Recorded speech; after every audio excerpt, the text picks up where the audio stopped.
The early signing period is officially underway. Let's talk about it on today's episode of Locked On Sooners.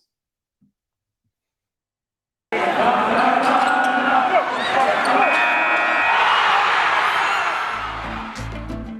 are Locked On Sooners, your daily podcast on the Oklahoma Sooners, part of the Locked On Podcast Network, your team every day.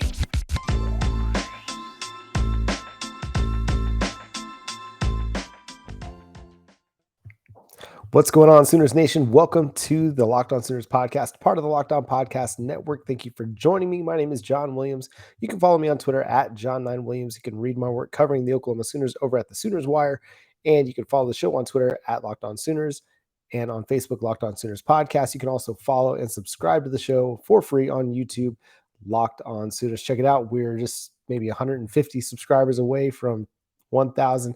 Help us reach our goal by the end of the year. Looking forward to continuing to talk Oklahoma Sooners athletics with you throughout 2022. It's early signing day. The early signing period has begun. We've got still a couple months until National Signing Day in February, but the Oklahoma Sooners have had a really good day. I mean, a day that was, I would say, not unexpected. You know, they signed pretty much everybody they intended to. They had one player who flipped on that early signing day, and that was Xavion Bryce, the wide receiver DB athlete out of Arlington, decided to go to Texas, which is a little interesting, created a bit of a back and forth between the Oklahoma Sooners and the Texas Longhorns. Oklahoma getting the flip and flip back from Kobe McKenzie, who flipped to Texas and then flipped back to Oklahoma and signed with Oklahoma today.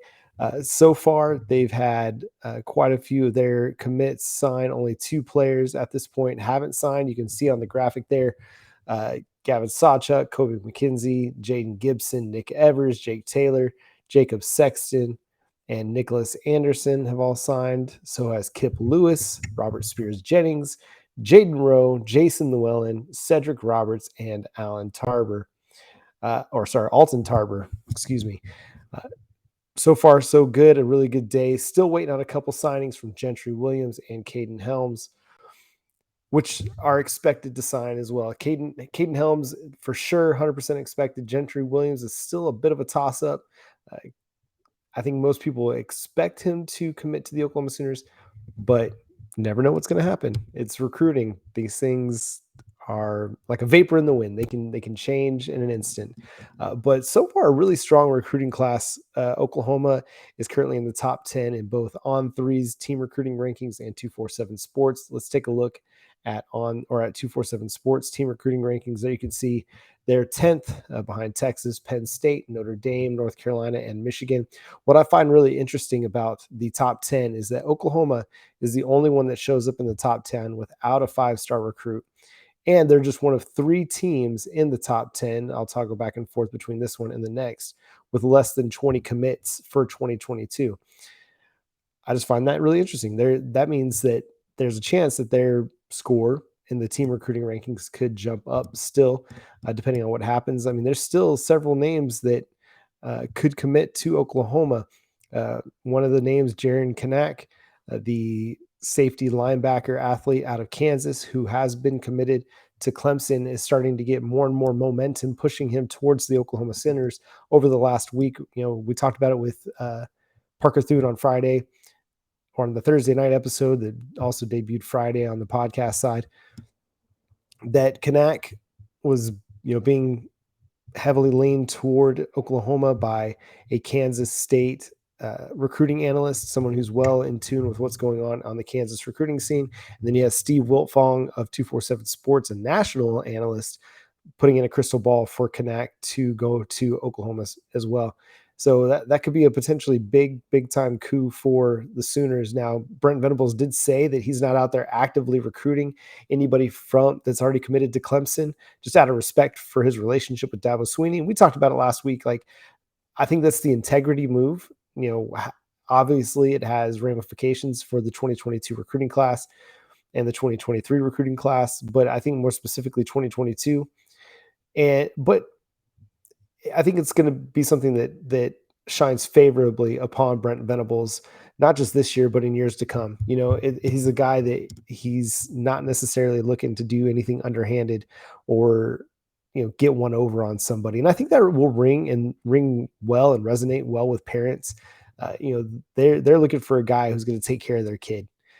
And Brent Venables is showing like he values relationships. That's the thing he really preached in his opening remarks when he was introduced, a week ago Monday now.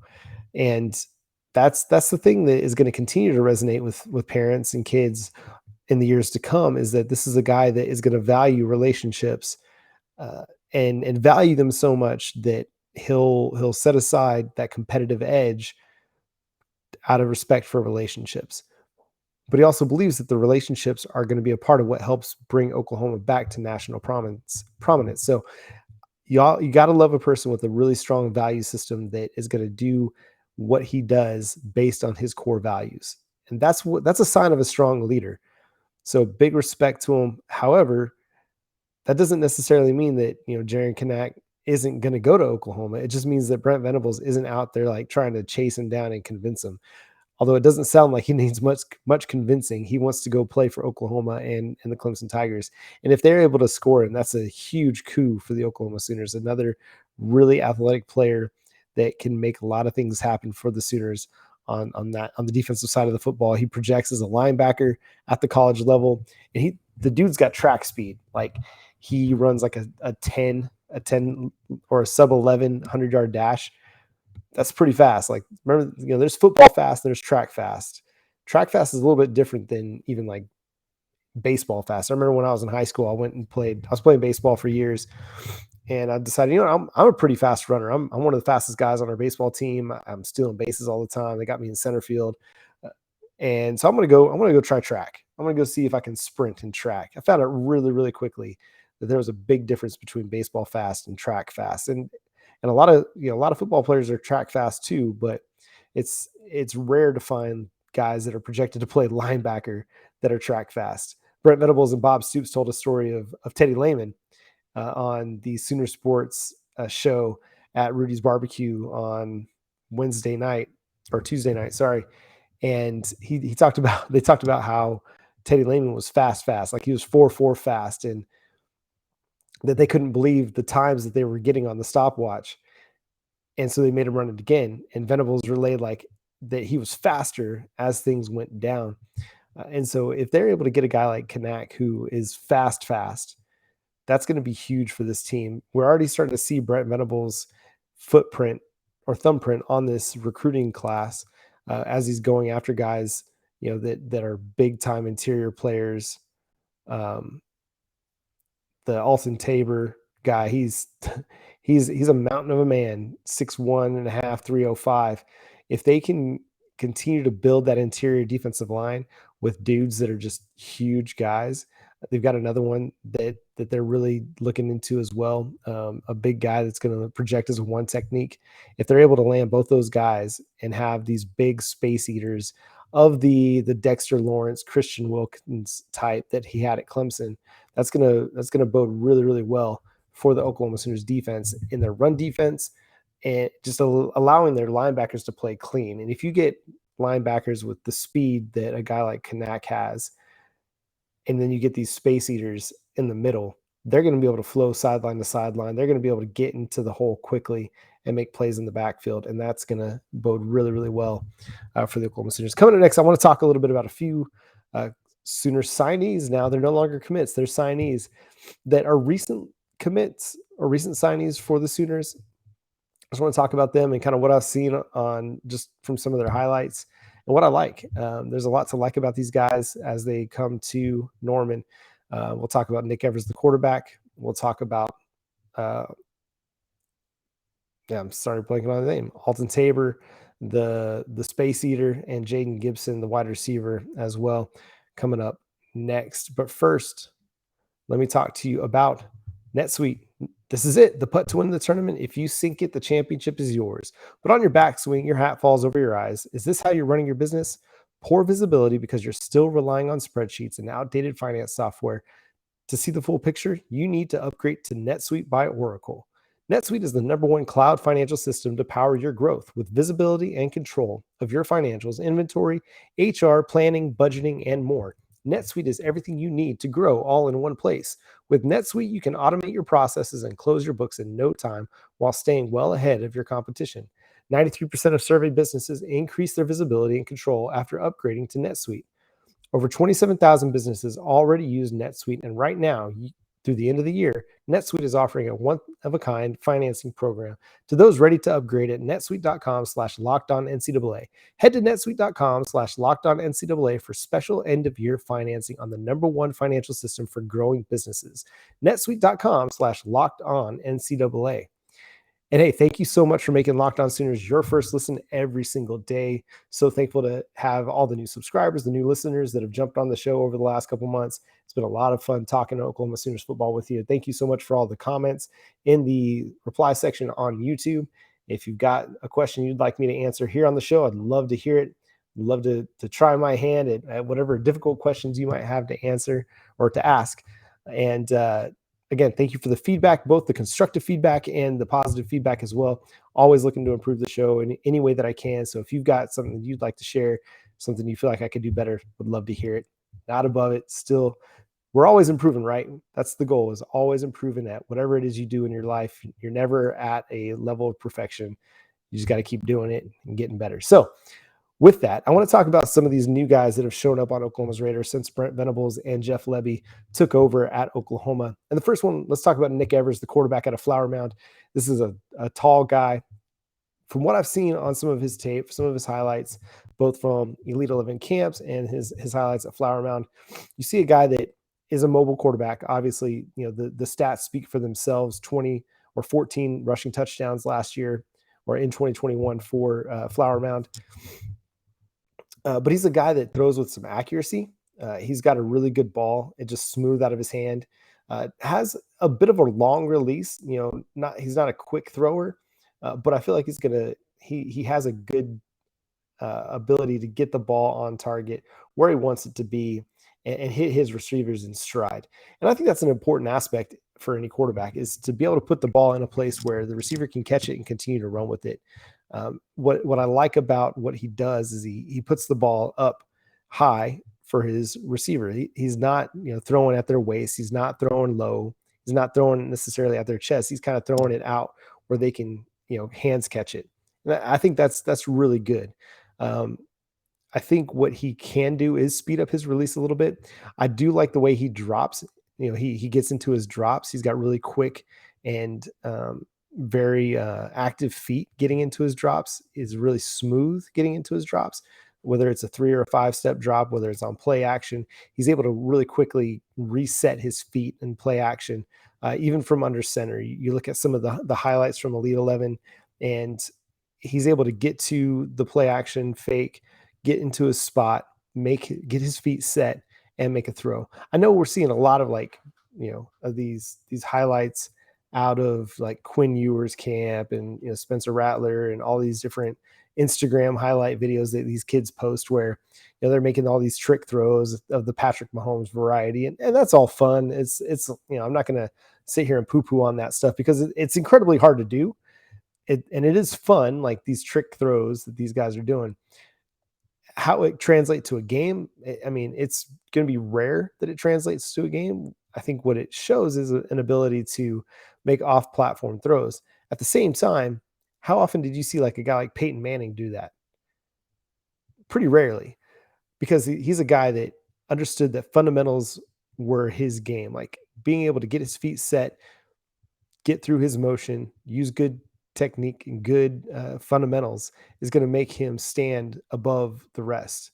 A guy like Drew Brees didn't necessarily have the strongest arm, but had really good technique, good skills. Obviously, there's a mental aspect that made those guys great as well, but a lot of it comes down to they had really, really good fundamentals. Manning was not the most athletic person. He didn't necessarily have the prettiest spiral, but he had really good fundamentals that allowed him to get into the spots that he needed to get to make the right throws. And I think that's one of the Nick Evers' strengths. Just watching what I've seen briefly of him is that he's really good at getting into his drop and getting where he needs to be to set his feet to make really good throws. And I think that can be an important aspect. For as great as Spencer Rattler is, as great as Caleb Williams is, sometimes I think they relied a little bit too much on their ability to make off balance throws. You don't want to necessarily rely on that too much, because there comes a time where you try to make that off balance throw, you're throwing off your back foot and the ball just kind of sails on you. It goes over the receiver's head right into the waiting arms of a defender, or you underthrow your guy so bad that it hits the dirt. And so I think like having really strong fundamentals and a strong understanding of getting your feet set before making a throw is really important. Let's talk about Jayden Gibson as well, the wide receiver out of Florida. I really like this kid. He's 6'5". He's kind of lanky right now. He doesn't have a lot of muscle on him. I think there's room for him to fill out. He's sub 200 at 6'5", which is pretty impressive to be able to do that. But this is where Schmitty's strength and conditioning program is going to come in handy, and the nutrition program at Oklahoma is going to come in handy. I think they're going to be able to do a really nice job of getting him up to like a 210. If he can get to like 210 his freshman year, I think that's really solid. By his sophomore, junior year, if he can get to playing at like 215, 220, I think that'd be really good for him, just to give him more bulk and more ability to take on contact and not have to worry so much about just his frame. So what I saw from this guy, he's not necessarily like a jump ball player. And I think like the size might intimate that that's like his best skill set. But what I noticed is that he's got really sneaky speed. He doesn't look like he's running really, really fast, but there's so many plays where he just kind of runs by guys. And I don't know if it's just like he lulls these defenders into a false sense of security because he doesn't look like he's running very fast, or what they're expecting. But there were so many times that it just caught the defensive back flat-footed and he just ran by him. And sometimes there was safety help coming over the top and he ran by them too, to where he got behind the safety, got behind the corner, and was catching a deep ball. I think he did a really, really nice job after the catch, where he's catching these short curl routes and then turning, making his defender miss, and then working upfield. He did a really nice job on slants as well, kind of weaving his way through traffic after catching the football. I really liked his work on posts, skinny posts. Just knew where to find the spot in the zone to kind of cut through. And he did show a really nice ability to catch 50-50 footballs. He didn't necessarily go up and like high point the ball like you'd expect, where he's just out jumping everybody, but he used his size to get good position where he could just box the player out and almost go up like he was just kind of reel in a rebound without really having to jump. Because from what I saw, he just didn't jump really high. He just kind of just out positioned his guy and then just reached up and grabbed the ball, because he's got long arms, got long legs. He's gonna tower over a lot of people. The Charlie Kohler effect, right? Where he's just so big that he doesn't really have to jump. He can just out position his guy. Now, I think that's going to be a skill set that's going to be really important for the Oklahoma Sooners to have, because the red zone was an issue for Oklahoma at times this year. And as good as Jaden Hazelwood was, they just weren't very efficient throwing him the football. There were so many times that the back shoulder fade just didn't really connect. It did connect a little bit more towards the end of the season against Oklahoma State. It seemed to work a little bit better. But throughout the year, whether it was Spencer Rattler throwing in the ball or Caleb Williams throwing in the ball, they just didn't really have great chemistry throwing that back shoulder fade, throwing the fade route. But this is a kid that looks really, really natural, going after the fade, going after the back shoulder fade. And hopefully that'll translate to the college level, because that's something that Oklahoma will need in the red zone. Now, in their part of their 2022 class, they've got great tight end Jason Llewellyn out of Aledo, and then most likely, he hasn't signed officially yet, but Caden Helms out of Bellevue West in Kansas. Both of these guys are going to be really good red zone options for the Oklahoma Sooners as well whenever their time comes to get significant playing time. And so if you're lining up and you have Jaden, I want to call him Jaden Rowe, but that's the defensive back. Oh my gosh, blanking on the names. Jayden Gibson, sorry. And you got Jayden Gibson, Jason Llewellyn, and Caden Helms all lined up with Nicholas Anderson, Rodney Anderson's brother. You got those four lined up. That's a lot of size. And that's going to be really, really difficult to defend maybe in 2023, 2024 at some point down the road. That's going to be a lot of fun. And I think if Jeff Levy's smart, he'll find ways to get these guys involved in their freshman year, maybe even without, burning a redshirt year. But coming up next, I want to talk about the final guy that just recently came on Oklahoma's radar, and that's Alton Tarber out of Florida. I think this is going to be a really, really interesting cat for the Oklahoma Sooners. But first, let me talk to you about Boost Mobile. You listen to podcasts for the power of knowledge. You switch to Boost Mobile for the power of saving money. Because with Boost, you get the power of a free 5G phone so you can listen to all the latest episodes.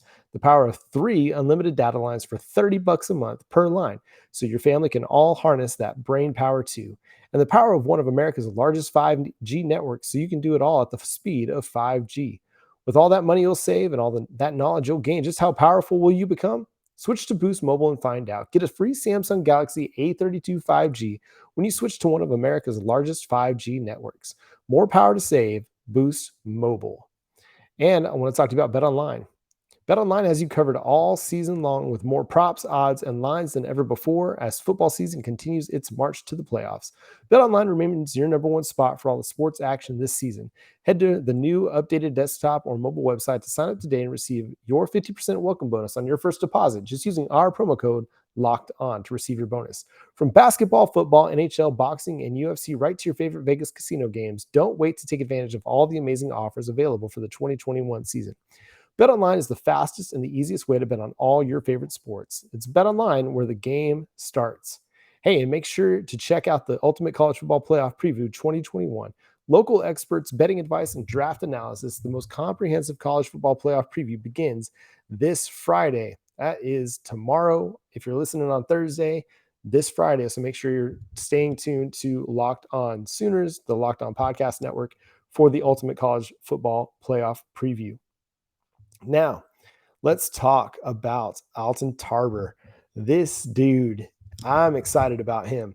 I watched some of his work over at Deerfield Creek in Florida, and the guy reminds me a bit of a Puna Ford type, just a guy that he's got a lot of upper body strength, but really, really strong technique.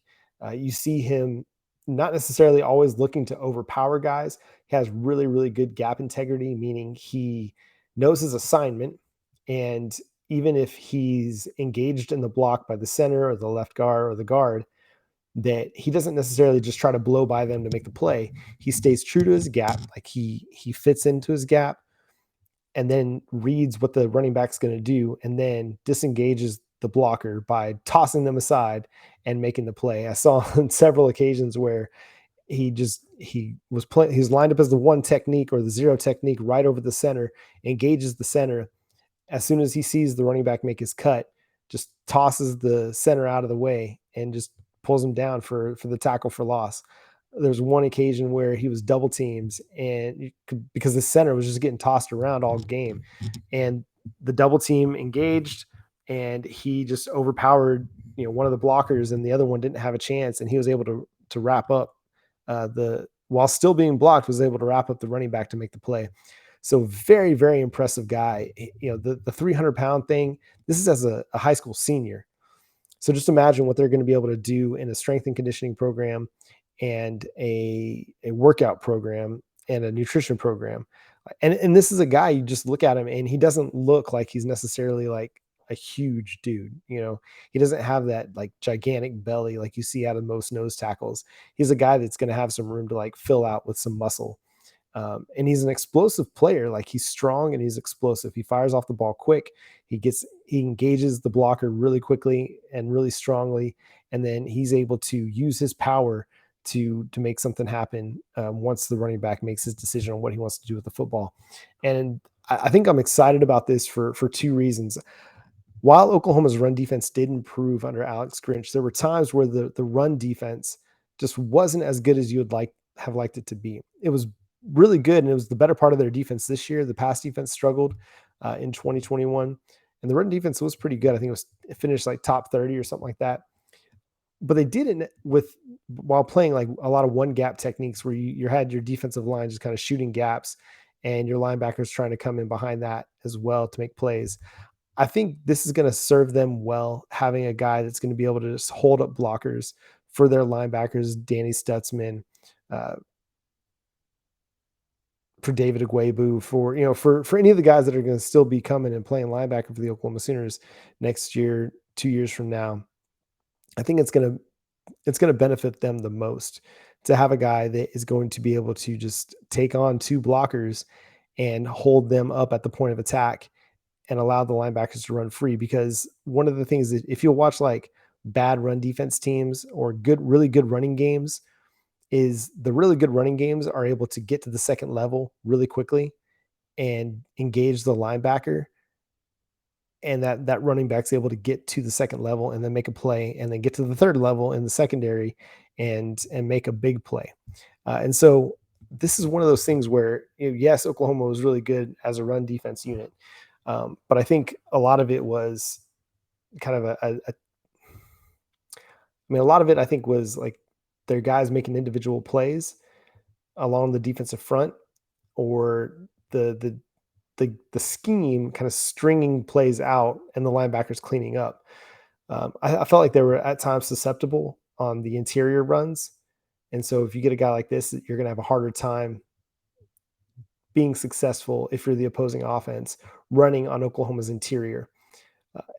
I'm excited because I think that's going to free up the edge players to be more dynamic, where, if you have a guy that can play two gap on the interior, that can line up over the center and really force the offense to, put two guys on him, then it's going to free up your edge players, your three technique defensive tackle, to look at playing more one gap and attacking. So if you have that blend where you got to have one guy playing two gap, taking on double teams, and the rest of your defensive line playing one gap and just shooting off the ball, trying to get themselves into the backfield, I think that's going to bode really, really well for the Oklahoma Sooners in the future. But man, it's so exciting, and we'll have a lot more to say about this, the early signing period and what's coming for the Oklahoma Sooners, because they're a top 10 class. They've only got 15 commits right now, and they've got 2 more signings to come. And who knows what else is going to come over the next couple of weeks. I didn't even get a chance to talk about Devin Campbell, the number 1 interior offensive lineman, who has heavily been pursued by Texas, Oklahoma, Alabama, basically all your power schools. But today, or on early signing day on Wednesday, released his top 2 schools, and it came down to Texas and Oklahoma. And so that's going to be a really, really interesting battle. He's not planning on committing until February. And so the next couple of months are going to be really, really interesting. This is going to be Bill Bedenbaugh and Jeff Lebby, Cale Gundy. This is going to be y'all's time to go close and bring that guy in. Because if you can add him to Jake Taylor, Jacob Sexton as part of this 2022 class, that's going to be a fire group of offensive linemen to take into 2022, 2023, 2024. Devin Campbell, it's going to be the name to watch over the next couple months now, because Texas has committed a lot of resources to offensive line, and they've already got a lot of offensive line commitments. Does he want to go and be one of a few be kind of lost in the shuffle of a heavy offensive line recruiting class, or does he want to go to Oklahoma? And now they've got 2 really good players in Sexton and Taylor, but does he want to go and be a part of that group that's going to have a chance to be as good as Texas's offensive line? If you get the number 1 interior offensive line prospect in the country in Campbell, that should help you a ton moving forward. Obviously, I'm not saying anything that isn't obvious here, but that's going to be the name to watch for the next couple months, and I'm excited to see how that plays out. Bill Bedenbaugh, you're up, man. Go get it done. Go get it done. And that's going to do it for today's episode of Locked On Sooners. Hope you enjoyed the show. Thank you so much for listening and making Locked On Sooners your first listen every single day. Make sure you check out the show on Twitter at Locked On Sooners, on Facebook, Locked On Sooners Podcast, and on YouTube. Go hit that subscribe button, hit the like button as well, and hit the bell to stay updated with the latest episodes. Make sure you go check out yesterday's episode where we had the Big 12 Roundtable over on the Locked On Big 12 channel as well. But until tomorrow, my name is John Williams. Boomer Sooner.